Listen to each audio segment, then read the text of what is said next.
Shri Rawat the Bharat में आपका स्वागत है। पेश है आज के मुख्य समाचार। शेख हसीना का राष्ट्रपति भवन में ग्रैंड वेलकम, बोली दोस्ती से निपटाएंगे समस्या। टीचर डे पर ट्विटर पर छाए सीएम योगी, पूरे दिन ट्रेंड करता रहा #यूपी योगी शिक्षा मॉडल। बीजेपी का नीतीश तेजस्वी को चैलेंज, मोकामा चुनाव जीतेंगे। 2024 में ललन सिंह को मुंगेर में भी हराएंगे। ब्रिटेन की तीसरी महिला प्रधानमंत्री होंगी लिज ट्रस, आज लेंगी शपथ। आप खबर विस्तार से। बांग्लादेश के प्रधानमंत्री शेख हसीना का आज भारत के राष्ट्रपति भवन में औपचारिक और भव्य स्वागत किया गया। वह अपने 4 दिवसीय दौरे के तहत कल भारत पहुंची थी। राष्ट्रपति भवन में स्वागत किए जाने के बाद बांग्लादेश के प्रधानमंत्री शेख हसीना ने कहा, हमारे बीच मित्रवत संबंध है। हमारा ध्यान इस तरफ है कि अर्थव्यवस्था को दुरुस्त करने के लिए हम किस तरह का सहयोग कर सकते हैं। उन्होंने आगे कहा, मुझे लगता है कि सभी मुद्दों पर हम दोनों देश काफी काम कर सकते हैं। हमारा मुख्य ध्यान अपने लोगों के संग गरीबी उन्मूलन और अर्थव्यवस्था को विकसित करना है। मुझे लगता है कि दोनों देश एक साथ काम करते हैं ताकि न केवल भारत और बांग्लादेश में बल्कि पूरी दक्षिण एशिया में लोगों को बेहतरीन जीवन मिल सके। यह हमारा मुख्य लक्ष्य है। मुझे इस बारे में उम्मीद है कि हमारे बीच में काफी सार्थक बातचीत होगी। दूसरी तरफ शिक्षा दिवस के अवसर पर सोमवार को ट्विटर पर पूरे दिन मुख्यमंत्री योगी आदित्यनाथ का शिक्षा मॉडल छाया रहा। ट्विटर पर सुबह से ही #यूपी शिक्षा मंडल ने ट्रेंड करना शुरू कर दिया। पूरे दिन मुख्यमंत्री योगी आदित्यनाथ का शिक्षा मॉडल टॉप 10 में बना रहा। मुख्यमंत्री ट्वीट पर सीएम योगी #यूपी योगी शिक्षा मंडल को 15,000 से ज्यादा लोगों ने ट्वीट किया तो 300 बिलियन लोगों ने इसे देखा। वहीं 55 मिलियन तक यह ट्रेंड पहुंचा। मुख्यमंत्री की लोकप्रियता किसी से छुपी नहीं।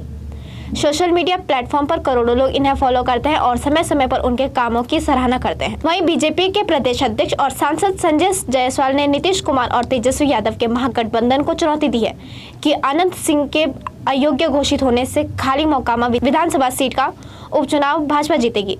2024 में जेडीयू अध्यक्ष ललन सिंह की मुंगेर लोकसभा सीट 3 लाख से अधिक वोटों के अंतर से जीतेगी। मोकामा की लड़ाई के लिए बीजेपी तैयार है और इसी सिलसिले में जायसवाल ने कहा कि मोकामा में भाजपा वर्षों से नहीं लड़ी है क्योंकि यह सीट महागठबंधन में दूसरे दलों को मिल जाती है। उन्होंने कहा कि इस बार बीजेपी पूरे दमखम के साथ मोकामा लड़ेगी और जीतेगी। इधर ब्रिटेन में पीएम पद को लेकर चुनाव जीतने के बाद सत्तारूढ़ कंजर्वेटिव पार्टी की लिज ट्रस प्रधानमंत्री पद की शपथ लेने के लिए तैयार है। पीएम पद की रेस में भारतवंशी ऋषि सुनक को हराकर लिज ब्रिटेन की पीएम बनने जा रही हैं। प्रधानमंत्री के रूप में वो बोरिस जॉनसन की स्थान लेंगी। साल 2021 के बाद लिज ट्रस पहली ऐसी पीएम है जिन्हें अपनी पार्टी के वोटों के 60% से कम का समर्थन मिला।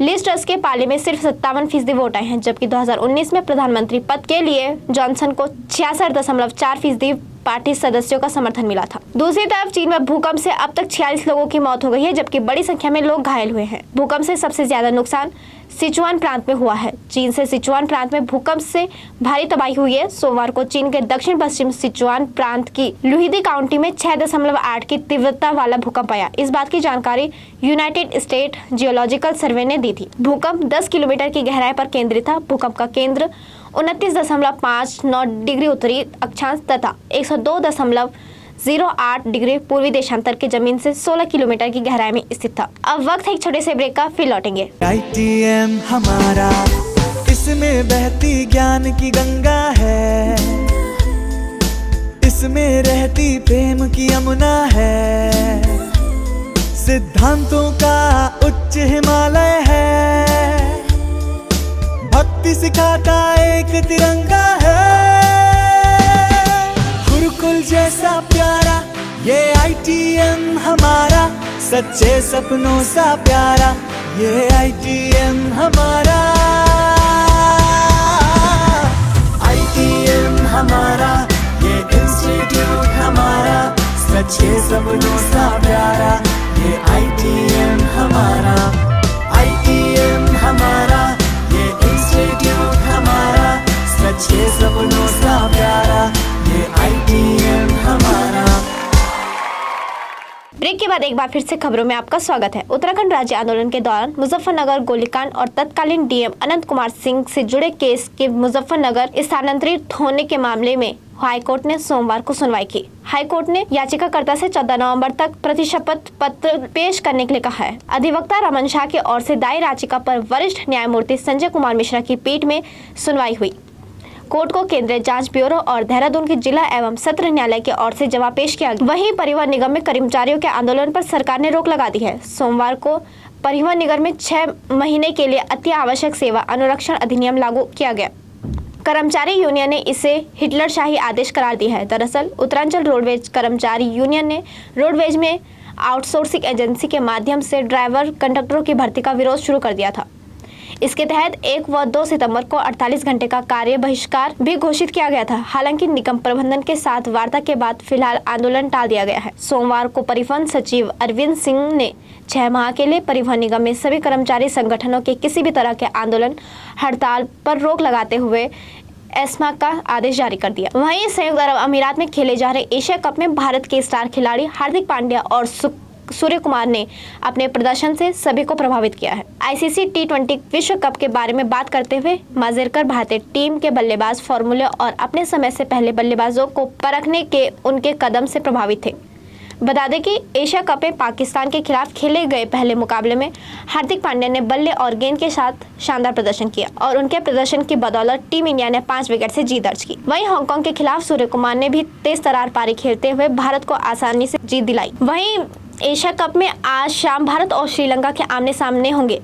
सुपर 4 राउंड का यह मुकाबला दुबई इंटरनेशनल क्रिकेट स्टेडियम में खेला जाएगा। भारत ने अपने पिछले 3 मुकाबलों में इसी मैदान पर खेले हैं। 2 मुकाबलों में भारत को जीत मिली है, जबकि पिछला मुकाबला उसे आखिरी ओवर में गंवाना पड़ा था।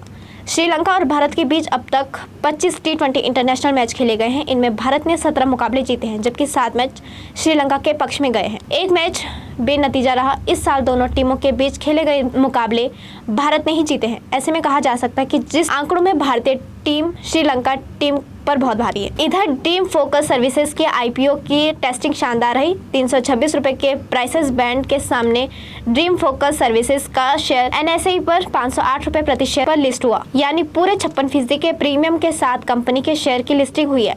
ड्रीम फोकस सर्विसेज का IPO 24 अगस्त से 26 अगस्त 2022 तक खुला था।